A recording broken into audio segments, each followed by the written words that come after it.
January 5th. So, what else can Mike do? Well, he's jumped into the cannabis business.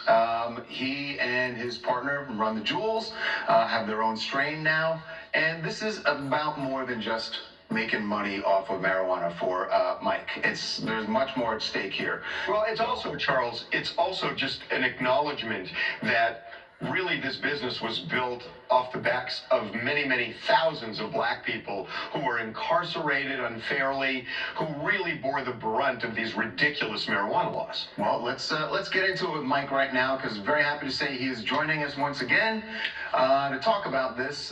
Mike, welcome back to TMZ Live. Good to see you. Thank you, guys. I'm happy to be here. How y'all doing, man? Hey, Ivan. Hey, Mike. I know that earlier this year you put out, and I don't know, this seems like it was a long time coming, but you put out Run the Jewels. You guys put out your own strain, your own marijuana line, right? Cannabis?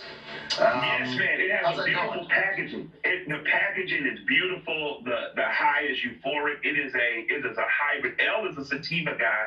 I'm a heavy indica guy. My mind moves so rapidly and fast that I need something to calm me and focus me in. And L is his stimulation. So here's the sativa they did.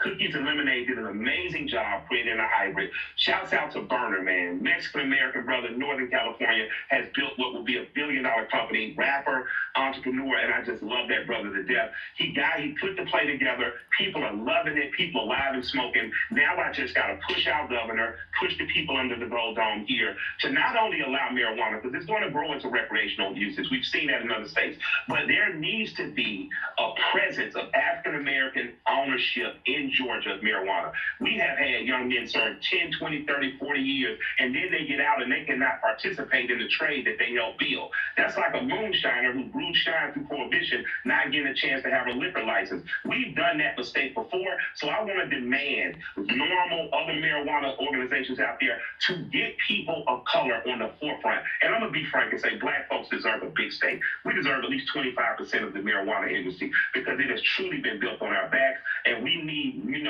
more men that are owned by men that look like me. Boy, ain't that the truth? And I'll tell you, just the idea, and you mentioned the crime bill, and you mentioned here in California, so many people of color served a lot of time for marijuana.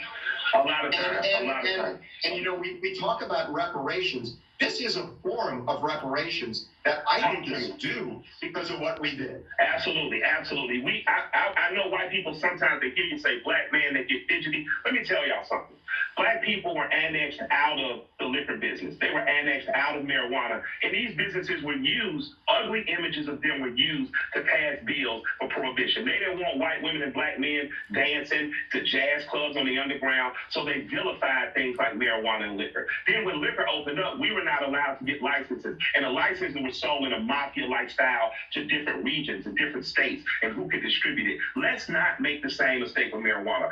Freeway Rick should be a majority owner in a company because he created the drug routes that you now still currently use for legal marijuana.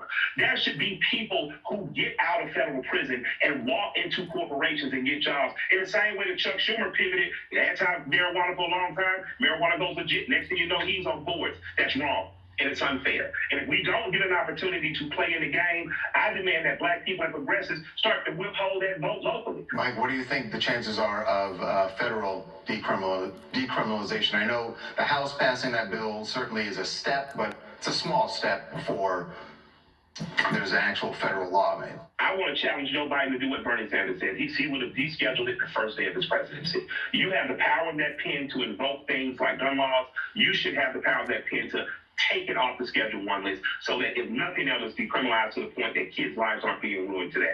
America, it's time to wake up. Your parents smoke joints, you smoke joints, and now your kids are smoking joints. Americans like smoking joints at about the same rate, no matter what they look like. So let's just truly be a progressive country. Let's take the reins off and let's figure out, while they're in the back room figuring out how to, after they legalize, how to criminalize you for smoking, let's figure out how to make it fair for all. I want to do a national day of protest. My birthday is 420. Let's everybody in America who smokes rain on our cities and the streets, and instead of fighting and wilding out that day, just light up a joint and blow some shotguns at the police that show up. Wait a minute, but you are not honoring. What about folks that like edibles? I mean, you Here we go. Listen, man, funny story. I'm in California. We're staying, I think, for a year or two at that time. We're out there. My wife says, we're going to go get licenses. We have to go to the doctor. I sit with the doctor. He literally looks like the quacky doctor off every funny movie you ever seen. He says, so, Michael, you like marijuana? I say, yes, I like marijuana. I have some knee pains, have some shoulder pains, which I actually do. I had a surgery. And he says, do you smoke? Do you eat? I said, well, I'll do it all. I smoke. I'm drinking. He says, you should probably just smoke and don't smoke too much, but smoke, feel good. I said, well, what about edibles? No edibles are good for you. No edibles are good. I was like, no edibles are good. No. My wife comes in directly after me. He tells her, yeah, you can smoke a little bit. He said, edibles, eat all you want. So I tell her, I was like, yo, you tell me eating edibles not good for me. And she says, no, you can eat edibles, you're just fat. And so he goes back to eating too many sweets. She had talked to him about it already. So, I have edibles only on holidays, but I do enjoy them. But that's a wild ride, Harvey. You're a wild boy, man.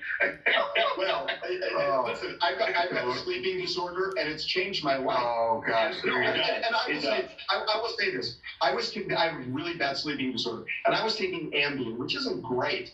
And I've changed, and edibles have really benefited me so much that, I mean, this whole thing with marijuana, and my dad owned a liquor store growing up, so I understand a lot of that. And it's like, if you're going to have liquor stores, you should allow this. And this, it's feels better. So I'm with you. And you know what, Harvey, we should stop asking them to allow it.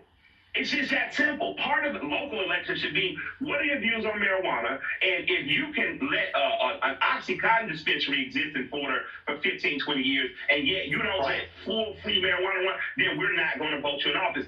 People, you have the power. 420. We're going to put it together. Okay, well, we're going to have you on 420 for sure. Absolutely. God, he's great. Oh, I just love, you know what I love about him, Charles? I love his worldview. He just has